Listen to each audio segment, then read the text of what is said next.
साड्या कशा ठेवायच्या, त्याची काळजी कशी घ्यायची, पद्धतीचे गोल्डन काठाचे जर साडी वेअर करत, फिश कटमध्ये दिलेला इथला जो एरिया ची स्ट्रीप असते, खूपदा असं होते की कॉटनचे जे आपल्या द एव्हरीडे मुवमेंट्समध्ये तुमचं खूप खूप स्वागत आहे. सो आपला पहिला व्हिडिओ आहे टिप अँड ट्रिक्सचं.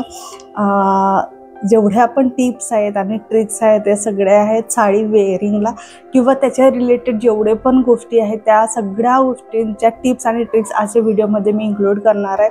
साड्या कशा ठेवायच्या, त्याची काळजी कशी घ्यायची किंवा साडी वेअर करताना कुठल्या गोष्टीचं स्पेशली पॉईंट लक्षात ठेवायचे, त्या कुठल्या पद्धतीने वेअर करायचे, असे भरपूरसे टिप्स आजच्या व्हिडिओमध्ये मी इन्क्लूड करणार आहे. भरपूरदा असं होतं की आपण साडी वेअर करतो, स्पेशली आताच्या जनरेशनचे जे गर्ल्स आहेत साडी वेअर करतात आणि मग पब्लिकमध्ये खूप अनकम्फर्टेबल वाटतं किंवा सतत आपण साडी आवरत असतो. सो अशा वेळेला कुठल्या ट्रिक्स यूज करायच्या त्या आपण आजच्या व्हिडिओमध्ये मी इन्क्लूड करणार आहे. पहिली ट्रिक आहे साडी घालताना ज्या प्लेटिंग्स आपण करतो पल्लूसाठी, म्हणजे खांद्यावर जो पदर घेतो ते आधी बघूया आणि हळूहळू त्याच्या रिलेटेड एवढे पण पॉईंट्स आपले प्रॉब्लेम्स आपण फेस करत असतो जनरली, सो ते हळूहळू समोर कव्हर करूया. सो भरपूरदा असं आजही जुन्या पद्धतीने किंवा जुन्या पॅटर्ननी प्लेट्स तयार केले जातात. या ठिकाणावरून जसं नॉर्मल आपण प्लेट्स घेतो त्यानंतर चुकीच्या पद्धतीने त्याला वेअर केलं जातं, चुकीच्या पद्धतीने त्याला पिनअप केला जातो आणि खूपदा असं होतं की व्यवस्थित साडी ड्रॅप राहत नाही वेळ.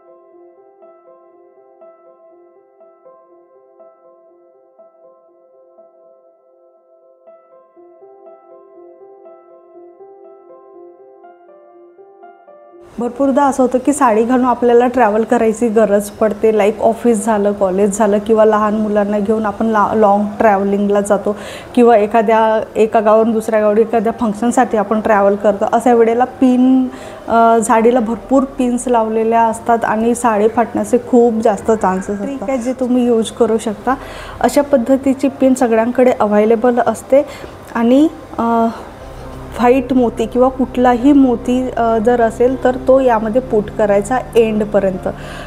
यामुळे काय होतं, इथे जे तार गुंतल्या गेलेला आहे त्या तारामध्ये आपली साडी अडकत नाही.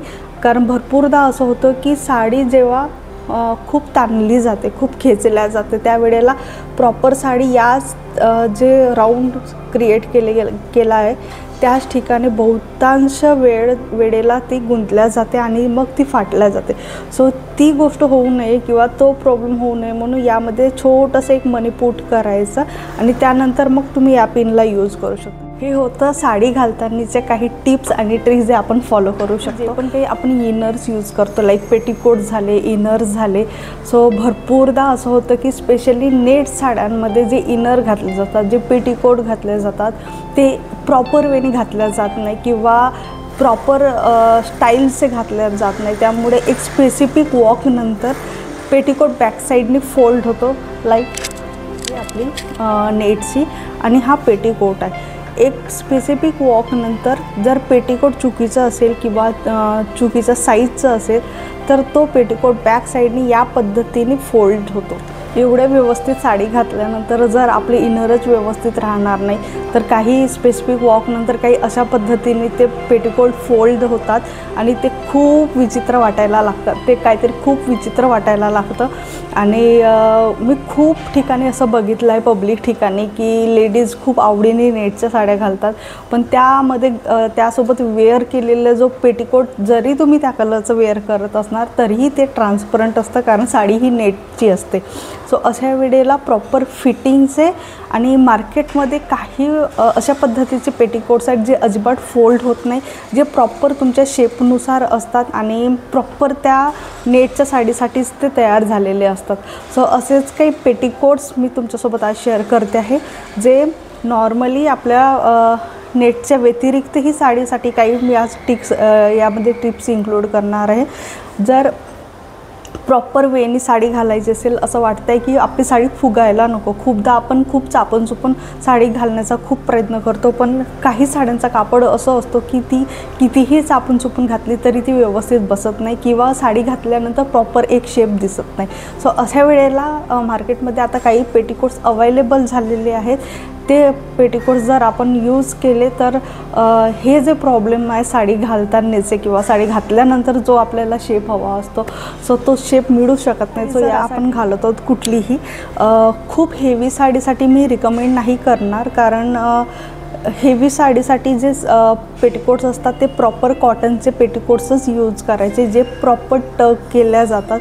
किंवा असे काही शेपवेअर्स आहेत आता, आणि ज्यामध्ये नाडा घातलेला असतो, म्हणजे स्ट्रेच करून ज्याला आपण प्रॉपर बांधवू शकतो, अशा पद्धतीचे पेटीकोट हेवी साड्यांसाठी यूज करायचे. हे पेटीकोट्स माझ्याकडे आहेत.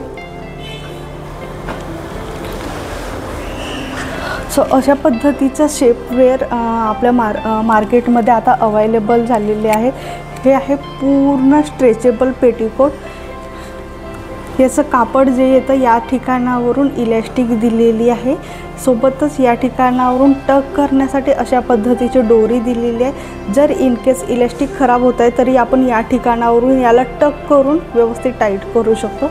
त्यानंतर याचं कापड स्ट्रेचेबल असल्यामुळे आणि जे याचा कट दिलेला आहे थोडंसं फिश कटमध्ये दिलेला आहे. इथला जो एरिया असतो तो फिटेड असतो आणि खालचा एरिया थोडं फ्लेअर असतो, जेणेकरून आपण प्रॉपर वॉक करू शकू. खूप लेडीजला असा प्रश्न असतो की अशा पद्धतीचे इनर्स किंवा शेपवेअर घातल्यानंतर बसता येत नाही, म्हणजे मांडी घालून बसता येत नाही किंवा फक्त चालण्यापुरतीच हे पेटीकोट्स असतात. तर असं नाही आहे. मी माझं माझं पर्सनल एक्सपिरियन्स सांगते. प्रॉपर तुम्ही या पेटीकोटवर बसू शकता मांडी घालून, कारण याचं कापडच स्ट्रेचेबल दिलेला असतो. सो इझिली आपण कसंही वॉक करू शकतो. आणि ट्रस्ट मी गाईज, अशा पद्धतीचे जर शेपवेअर यूज केले, जो साडीचा शेप व्यवस्थित बसतो, स्पेशली जे जॉर्जेटच्या साड्या आहेत किंवा नॉर्मल हलक्या ज्या साड्या आहेत, त्या साड्यांचा शेप जो आहे तो अगदी व्यवस्थित दिसायला लागतो आणि लुक खूप एनहान्स होऊन येतो. एकदा नक्की ट्राय करून बघा. याचे पण काही लिंक्स मी खाली प्रोव्हाइड करते, तिथे जाऊन एकदा नक्की चेकआउट करून बघा. सो अशा पद्धतीचे पण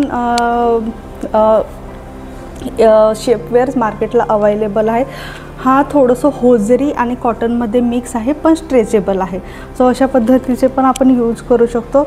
राहिला प्रश्न त्यानंतर जो सेकंड पॉईंट होतं, किंवा खूपदा ज्या मुलींना किंवा वुमेन्सला खूप प्रॉब्लेम फेस करावा लागते नेट साड्यांसोबत. सो त्यांच्या अशा पद्धतीचे पेटीकोट्स शिवून घेतल्या जातात. हा पेटीकोट मी नेट साडीसाठी शिवून घेतलेला होता, भरपूर वर्षापासून माझ्याकडे आहे. या पेटीकोटचं एक आहे की ज्या पद्धतीचं मी स्ट्रेचेबल पेटीकोट आता दाखवलं होतं, शेपवेअर दाखवलं होतं, त्या पद्धतीचंच या ठिकाणावरून हा प्रॉपर फिट बसतो आणि खालच्या साईडनी मग इथून फ्लेअर दिलेला आहे. नॉर्मली जे शेपवेअर असतात आपण साडीच्या आतमध्ये जे घालतो, त्यांचं जे फ्लेअर असतं ते इथपासूनच स्टार्ट होतो. त्यामुळे जो व्हॉल्यूम क्रिएट होतो साडी घातल्यानंतर तो खूप मोठा होतो. आणि कितीही साडी चापून चुपून घातली किंवा काही वेळेला तर एकदम फ्री साईजचे पेटीकोट्स आणि शेपवेअर्स अवेलेबल असतात आणि त्याला फिटिंग करेपर्यंत सगळं त्याचं एकतर हाईटमध्ये कमी होईल किंवा त्याचं पूर्ण प्रॉपर शेप बसत नाही. सो शिवून घेताना अशा पद्धतीने अशा सॅटिनचं कापड मार्केटला मिळतो. इथून पूर्ण प्रॉपर फिटिंग आहे याची. या ठिकाणावरून झिप दिलेली आहे आणि इथपासून इथपर्यंत फिटिंग दिलेलं आहे आणि खालच्या साईडनी मग फ्लेअर दिलेला आहे. सो हे प्रॉपर लेहंगा साडीसाठी मी स्टिच करून घेतलेलं होतं, जे मधामध्ये खूप जास्त ट्रेंडमध्ये येत होता लेहंगा साडी म्हणून नेटच्या. सो त्यासाठी मी प्रॉपर स्टिच करून घेतला होता. थर्ड टिप जी आहे, बहुतांश वेळ असं होतं की कॉटनच्या साड्या किंवा दुसरेही काठपदरच्या साड्या खूपदा वॉक करताना त्या फोल्ड होतात बॅक साईडनी. सो अशा वेळेला काय करायचं? सो मार्केटला काही अशा वस्तू अवेलेबल आहेत, काही अशा गोष्टी अवेलेबल आहेत ज्या जर यूज केलं तर हे आपले प्रॉब्लेम्स पूर्णपणे सॉल्व्ह होऊ शकतात. ही जी टिप्स आहे ही साडीमध्येच नाही तर बाकी गोष्टीमध्ये पण आपण यूज करू शकतो.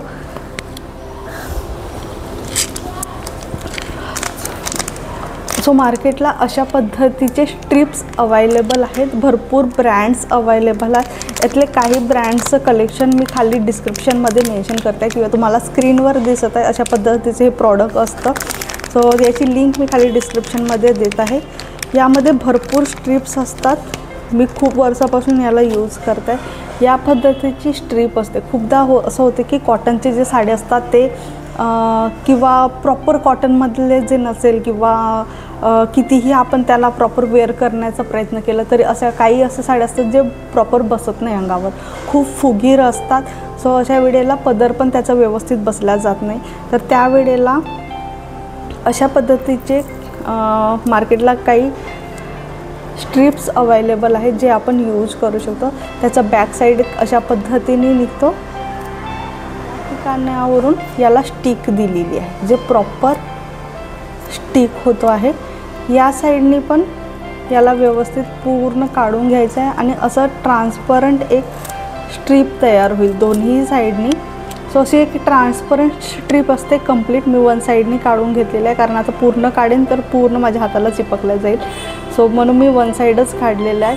तर ही स्ट्रीप आपण कुठेही यूज करू शकतो. जर इन केस एखादा ड्रेस उचलल्या जात आहे, सतत उचलल्या जात आहे किंवा खूपदा असं असतं की आपण बटन्स एखाद्या टॉप वेअर करतो त्यावेळेला पण त्या ठिकाणी आपण स्टिक करू शकतो अशा पद्धतीने.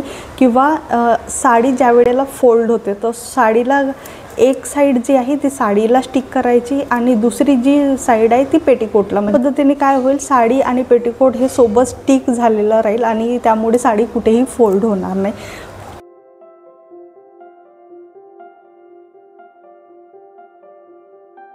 जर पदरला यूज करायचं असेल तर इन केस या पद्धतीने पदर आहे जो सतत कंटिन्यू उचलत आहे किंवा फोल्ड होत आहे तर या पद्धतीने पदरला स्टिक करून घ्यायचं आहे आणि मग तुमच्या स्किनला उरलेला भाग आपल्या स्किनला स्टिक करायचं आहे. सो अशा पद्धतीने ही स्ट्रीप यूज होते. खरंच खूप यूजफुल स्ट्रीप आहे. एक पॅकेट जरी आपण परचेस केलं हा खूप दिवस पुरतो कारण यामध्ये भरपूर स्ट्रिप्स असतात भरपूर. आणि तसं पण अशा गोष्टी किंवा साडी घालणे किंवा जे फोल्डिंगचं प्रॉब्लेम आहे हे कंटिन्युअसली येत नाही. त्यामुळे एकदा स्ट्रीप परचेस केल्यानंतर म्हणजे पॅकेट परचेस केल्यानंतर तो भरपूर दिवस आपण यूज करू शकतो. सो वर्थ आहे. भरपूर वर्षापासून माझ्याकडे आहे आणि खरंच खूप यूजफुल आहे. मी जेव्हा पण ट्रॅव्हल करत असते किंवा आम्ही जेव्हा पण ट्रॅव्हलिंगमध्ये असतो किंवा टूरला वगैरे असतो त्यावेळेला हा प्रॉडक्ट माझ्याकडे नक्की माझ्या बॅगमध्ये असतो. सो हे होतं आपले थर्ड ट्रिक. पण नेहमी साडी स्टोअर्ड करण्यासाठी किंवा ठेवण्यासाठी म्हणू शकतो किंवा ऑर्गनाईज करण्यासाठी अशा पद्धतीचे हँगर्स यूज करतो. खूप कालांतराने आपण करत आलेलो आहोत. पण या हँगर्सचा प्रॉब्लेम एक येतो की लाईक या पद्धतीची माझ्याकडे जॉर्जेट साडी आहे ही ह्यापेक्षाही जर एखादी घसरणारी साडी असेल किंवा जी होल्ड होत नाही अशा पद्धतीच्या कापडाची साडी असेल तर यावर व्यवस्थित बसत नाही. खालच्या साईडून अनइव्हनपणा त्यामध्ये दिसायला येतो आणि जो लूक आपल्याला ड्रॉवरला द्यायचा असतो आपल्या कबर्डला द्यायचा असतो तो येत नाही आणि खूप त्रास होतो असे हँगर्सला यूज करण्यासाठी. सो अशा वेळेला काही वुडन हँगर्स मार्केटला आता अवेलेबल आहेत. सो ते हँगर्स जर यूज केले तर त्यावर साडी घसरण्याचा आणि त्याचं होल्डिंग जे असतं ते खूप प्रॉपर असतं. सो अशा पद्धतीचे आपण यूज करू शकतो. इथे मी इमेज दाखवत आहे अशा पद्धतीचे हँगर्स अवेलेबल आहेत. यामध्ये पुन्हा एक थोडंसं ॲडव्हान्स म्हणून आता आलेलं आहे. ते हँगर्सला चिमटे लावलेलं असतात. सो दोन्ही साईडून आपण ते चिमटे प्रॉपर साडीला लावून पण यूज करू शकतो. त्यानंतर थर्ड हँगर्स आहेत जे इथं मी शो करते आहे. हे नॉर्मली आपण साडी त्यामध्ये पुट करायची आणि जस्ट फक्त फिक्स करायचं. सो मधातला जो भाग असतो तो प्रॉपर उंच दिलेला असतो त्यामुळे साडी व्यवस्थित होल्ड केल्या जाते. हँगर्स यूज करताना ते व्यवस्थित मटेरियलचे असायला हवेत, व्यवस्थित प्रॉडक्ट असायला हवेत जेणेकरून कुठलेही त्यामध्ये करोजन व्हायला नको, जेणेकरून आपले कपडे खराब व्हायला नको. सो प्रॉपर स्टेनलेस स्टीलचेच स्टेनलेस स्टीलचे क्लिप्स असलेले किंवा वुडनचे जरी असले त्यामध्ये जेवढाही स्टील यूज केलेला आहे तो प्रॉपर स्टेनलेस स्टीलचंच असावा, याची काळजी घेऊनच परचेस करायचे। या प्रॉडक्टची लिंकसुद्धा मी खाली डिस्क्रिप्शनमध्ये देत आहे। ज्या पद्धतीचं तुम्हाला हवं आहे ते सगळ्याचे लिंक मी खाली मेन्शन केलेलं आहे, एकदा जाऊन नक्की चेकआउट करून बघा। साड्या असतात कॉटनचे जे आपण हँग करू शकत नाही किंवा जे डेली वेअर यूजला राहत नाही, आपण खूप एखादं फंक्शनच असेल, एखादं मोठं फंक्शन असेल किंवा पार्टीवेअर असेल तर जनरली अशा पद्धतीचे साड्या आपण लटकवून ठेवत नाही हँगरला, ते स्पेसिफिक पॅकेट्समध्ये ठेवतो। सो खूपदा काय होतं ना, काही असे पॅकेट्स आहेत जे मॉइश्चर पकडतात, लाईक रेनी सीझनमध्ये झालं किंवा वातावरण थोडं दमट आहे अशा वेळेला मॉइश्चर पकडण्याचे खूप जास्त चान्सेस असतात। सो अशा पद्धतीचे पॅकेट्स तुम्ही यूज करू शकता। हे पूर्ण प्रॉपर कॉटनचे पॅकेट्स आहेत, हे स्पेशली कॉटनच्या साड्यांसाठी बनले जातात किंवा जे आधीचे जो खूप महागड्या साड्या असायचे जे आधीच्या काळांमध्ये यूज व्हायच्या। सो तुम्ही कधी बघितलं असेल तुमच्या आजीच्या काळां वगैरेमध्ये आधी प्रॉपर कॉटनच्या कापडामध्ये साडी होल्ड करून ती प्रॉपर बांधून ठेवल्या जायचं। सो त्याच कन्सेप्टला घेऊन हे पॅकेट्स आता काढण्यात आलेले आहेत आणि हे पूर्ण कॉटनचे आहेत। सो यामध्ये साडीला कुठल्याही पद्धतीचं मॉइश्चर पकडणार नाही। सो खरंच यूजफुल प्रॉडक्ट आहे, एकदा नक्की यूज करून बघा। साडी व्यवस्थित राहतं, होल्ड राहतं, कारण कॉटनचं कापड असल्यामुळे याला आणि वरच्या साईडने पूर्ण ट्रान्सपरंट स्ट्रीप दिलेली आहे, त्यामुळे इझिली आपण वरून बघून ओळखू शकतो की आतमध्ये कुठल्या पॅकेटमध्ये कुठली साडी ठेवलेली आहे। मधली लास्ट आणि सगळ्यात इम्पॉर्टंट टिप जी आहे, भरपूरदा असं होतं की रेनी सीझनमध्ये किंवा थंडीच्या दिवसांमध्ये सगळीकडे घरामध्ये मॉइश्चर लागलेला असतो, आपल्या कबर्डमध्ये सुद्धा मॉइश्चर असतो। त्यासाठी पण काही गोष्टी अवेलेबल आहेत मार्केटला, जसे लाईक एखादी बॉटल घेऊन आणत आहोत आपण, त्या बॉटलच्या आतमध्ये एक पाऊच बघितलं असेल कधी। सो तशा पद्धतीच्या पाउचेससुद्धा आता मार्केटला अवेलेबल आहेत जे आपण कबर्डमध्ये ठेवू शकतो। पण काही असं लाईक साडी झालं किंवा ब्लाउजेस झाले डायरेक्ट आपण त्यामध्ये नाही ठेवू शकत, कारण ते खूप पॉयझनिंग असते त्यामुळे। तर अशा वेळेला स्पेशली रेनी सीझन वगैरेमध्ये जेव्हा पण ऊन निघतं, सो जेवढ्या पण आपल्या साड्या आहेत त्या सगळ्या बाहेरच्या साईडला वाळू घालायच्या, त्यातून तरी एकदा ही प्रोसिजर करायची, जेणेकरून असे काही मटेरियल्स आपल्या साड्यांमध्ये यूज झाले ज्यांना खूप लवकर मॉइश्चर पकडतं, असे काही धागे किंवा असे काही मटेरियलने साड्या बनलेल्या असतात ज्यामध्ये खूप लवकर मॉइश्चर पकडतं। सो ह्या गोष्टी टाळण्यासाठी वर्षातून निदान ज्या सीझनमध्ये व्यवस्थित ऊन येतं त्या सीझनमध्ये किंवा रेनी सीझनमध्ये एखाद्या दिवशी जर ऊन निघाली तर त्या दिवशी प्रॉपर त्या साड्या सगळ्या वाळवून घ्यायच्या। नॉर्मल हँगरने हँग करून बाहेर जरी ठेवलं तरी ते व्यवस्थित वाळल्या जातात आणि नॉर्मली जसं होतं तसं आपण ॲज इट इज ठेवू शकतो, जेणेकरून कुठल्याही साड्यांना मॉइश्चर लागत नाही। साड्या खरं तर वास यायला लागतात, काही रेनी सीझनमध्ये काही कापड असे असतात खूप दिवसपर्यंत आपल्या काही काही साड्या स्टोर्ड असतात ज्या आपण वर्षानुवर्ष घालल्या जात नाही। सो अशा वेळेला या ट्रिक्स यूज करायच्या, जेणेकरून ज्या साड्या त्या छान असतात, प्रॉपर असतात आणि लॉंग लास्टिंगसुद्धा त्याचा यूज केला जातो आणि भरपूर वर्षानुवर्ष ते साड्या टिकल्या जातात। हा होता आपला आजचा साडी स्पेशलचं टिप्स अँड ट्रिक्सचं व्हिडिओ। कसं वाटलं ते नक्की मला खाली कमेंट बॉक्समध्ये सांगा। भेटू आपण अशाच नेक्स्ट व्हिडिओमध्ये, तोपर्यंत बाय बाय, टेक केअर।